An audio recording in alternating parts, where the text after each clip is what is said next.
ஒரு விபத்தோ ஆபத்தோ வருவதை முன்கூட்டியே அரசாங்கத்திற்கு எச்சரிப்பவர்களை கோமாளிகளாக பார்ப்பதும், அந்த விபத்தோ ஆபத்தோ நடந்த பிறகு ஸ்பாட்டுக்கு ஓடி வந்து ஊடகங்களுக்கு பேட்டி கொடுக்கும் அதிகாரிகளை ஹீரோக்கள் போலவும் சித்தரிக்கும் உலகம் இது. ஆனால் எந்த ஒரு ஆபத்தையும் முன்கூட்டியே அலர்ட் கொடுத்து காப்பாற்ற வேண்டும். அதுதான் உண்மையான ஹீரோயிசம். காலங்காலமாக எங்கு பார்த்தாலும் நடப்பதுதானே என அலட்சியமாக கடந்து செல்லும் ஒவ்வொரு விஷயமும் ஆபத்தில் முடியலாம். அப்படி ஒரு ஆபத்து வந்துவிடக் கூடாது என எச்சரிக்கும் அலர்ட் செய்தி தொகுப்புதான் இது.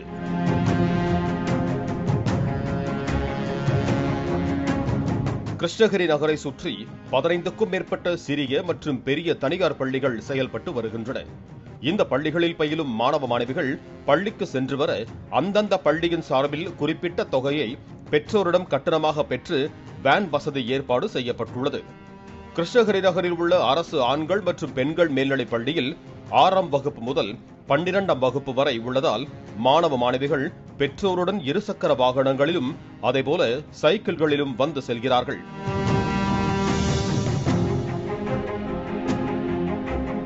நகரின் மைய பகுதியில் அரசு நிதி உதவி பெறும் மகளிர் மேல்நிலைப் பள்ளி இயங்கி வருகிறது. இந்த பள்ளியில் 1ஆம் வகுப்பு முதல் 12ஆம் வகுப்பு வரை மாணவிகள் பயின்று வருகிறார்கள். இந்த பள்ளிக்கு கிருஷ்ணகிரி நகரில் உள்ளவர்கள் மட்டுமின்றி ராயக்கோட்டை, வேப்பனப்பள்ளி, பர்கூர், எரத்தகிரி, மகாராஜா கடை, காவேரிப்பட்டினம் உள்ளிட்ட பல்வேறு பகுதிகளிலிருந்தும் பேருந்துகளிலும் ஆட்டோக்களிலும் இருசக்கர வாகனங்களிலும் வந்து செல்கிறார்கள்.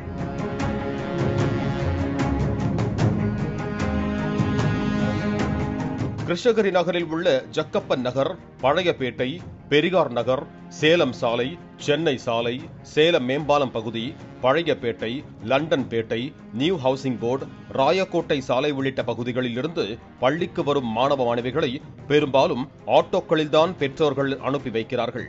ஆட்டோ ஓட்டுநர்களை நம்பி பெற்றோர்கள் தங்கள் பிள்ளைகளை அனுப்பி வைக்கிறார்கள். ஆனால் ஆட்டோ ஓட்டுநர்களோ எவ்வித பாதுகாப்பும் இன்றி குழந்தைகளை ஆட்டோவில் ஆடுகளை ஏற்றிச் செல்வது போல அடைத்து ஏற்றிச் செல்கிறார்கள் என குற்றச்சாட்டு எழுந்துள்ளது. ஒரு ஆட்டோவில் ஒரு டிரைவர் மற்றும் 3 பயணிகள் என 4 பேர் மட்டுமே பயணிக்க அனுமதி இருக்கும் நிலையில் ஆட்டோ ஓட்டுநர்கள் எந்த விதிகளையும் பின்பற்றாமல் பெட்ரோல் ஆட்டோக்களில் 15க்கும் மேற்பட்ட மாணவ மாணவிகளையும் அதேபோல டீசல் ஆட்டோக்களில் 25க்கும் மேற்பட்ட மாணவ மாணவிகளையும் ஏற்றி செல்கிறார்கள். இது தவிர ஸ்கூல் பேக், லஞ்ச் பேக் என அனைத்தையும் மாட்டிக்கொண்டு எதை பற்றியும் கவலைப்படாமல் ஆட்டோவை இயக்குகின்றனர். குழந்தைகளை சீட்டில் அமர வைக்காமல் எக்ஸ்ட்ரா இரும்பு கம்பிகளை ஆட்டோக்களில் வெல்டிங் செய்து அதன் மீது அமர வைத்தும் அதேபோல ஓட்டுநரின் அருகிலேயே இருபுறமும் மாணவ மாணவிகளை அமர வைத்தும் ஆபத்தான முறையில் அதிவேகமாக ஆட்டோக்களை இயக்குவதாகவும் குற்றச்சாட்டு எழுந்துள்ளது. அதுவும் ஆட்டோ டிரைவர்கள் ஆட்டோவில் இருந்து இறங்குவது கூட இல்லை. ஆட்டோவை விட்டு இறங்கி பள்ளி மாணவர்களே ஆட்டோவின் பின்னால் சென்று ஸ்கூல் பேக் மற்றும் லஞ்ச் பேக்குகளை மிகுந்த சிரமத்துடன் எடுத்துச் செல்கிறார்கள்.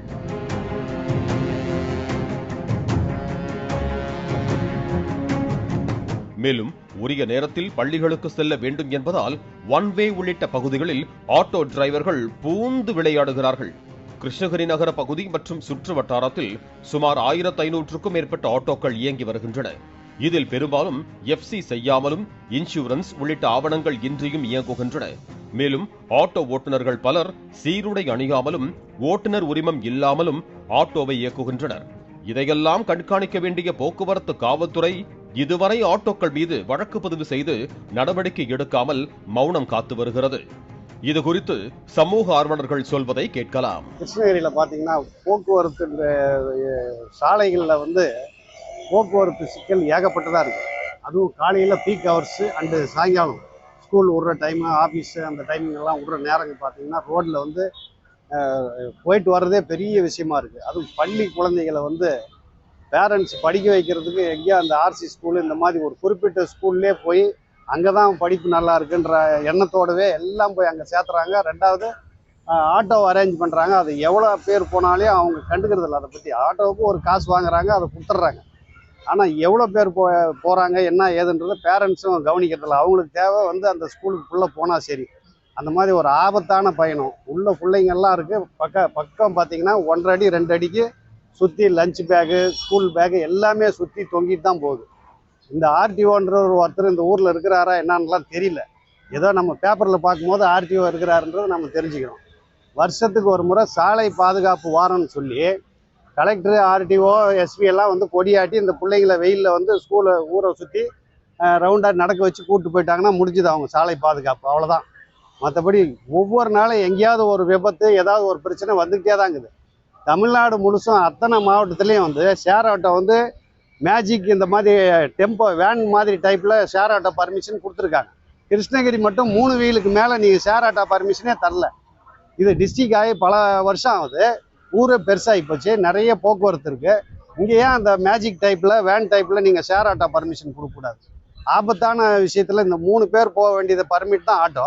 30 பேர் 35 பேர் போகிறாங்க. வேறு வழியே இல்லை. அவங்கள கேட்டால் எங்களுக்கு வேறு வழி இல்லைன்றாங்க. பேரண்ட்ஸ் கேட்டால் ஸ்கூலுக்கு எங்கள் வருமானத்துக்கு உட்பட்டு நாங்கள் இதை தான் நாங்கள் பண்ண முடியுன்றாங்க. எல்லாருக்குமே வந்து பஸ்ஸு விட முடியாது கவர்மெண்ட். அதனால் நீங்கள் வந்து மேஜிக் ஆட்டோ பர்மிஷன், அதாவது வேன் டைப்பில் ஆட்டோ ஷேர் ஆட்டோ பர்மிட் கொடுங்க. பாதுகாப்பான பயணத்தை உறுதி பண்ணுங்க.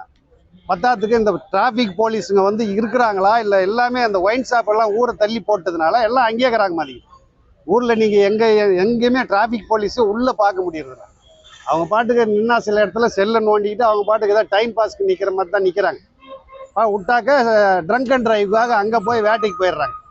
மற்றபடி இங்கே ஊருக்குள்ளே வந்து டிராஃபிக் போலீஸுடைய ஒர்க்கு வந்து ரொம்ப போராக இருக்குது. நீங்கள் வந்து பொதுமக்களினுடைய பாதுகாப்பான பயணத்தை உறுதி பண்ணணும்னா ஆர்டிஓ வந்து அவருக்கு உண்டான வேலையை அவர் செய்யணும். குறிப்பாக பஸ் எடுத்திங்கன்னா கூட வந்து பொல்யூஷன், அந்த ஆரன் காதை கிழிக்கிற மாதிரி ஆரன் அடிக்குது. நம்ம பலமுறை சொல்லி கூட யாருமே வந்து அதை எடுக்கிறதில்ல. அவங்க பேருக்கு தான் எல்லா நடவடிக்கையும் இருக்குது. ஏதோ ஒரு உயிர் பலியானா கொஞ்ச நாளைக்கு வந்து நாம் அதை பண்ணுறோம் இதை பண்ணுறோன்றாங்க.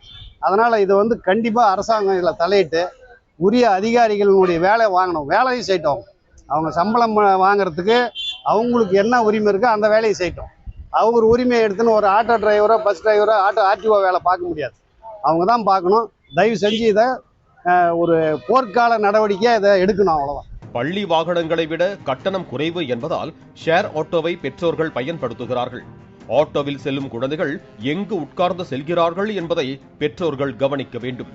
வருடத்திற்கு ஒருமுறை சாலை பாதுகாப்பு வாரம் என சொல்லி கலெக்டர், ஆர்டிஓ, எஸ்பி என அனைவரும் கொடியசைத்து விழிப்புணர்வு என்ற பெயரில் குழந்தைகளை வெயிலில் ஒரு சுற்றி நடக்க வைத்து சென்றுவிட்டால் சாலை பாதுகாப்பு முடிந்துவிட்டது என எண்ணி விடுகிறார்கள். ஆனால் இது போன்ற விதிமீறல்களை கண்காணித்து நடவடிக்கை எடுக்க வேண்டும் என சமூக ஆர்வலர்கள் கோரிக்கை விடுத்திருக்கிறார்கள். பாலிமர் செய்திகளுக்காக கிருஷ்ணகிரி செய்தியாளர் சத்யா.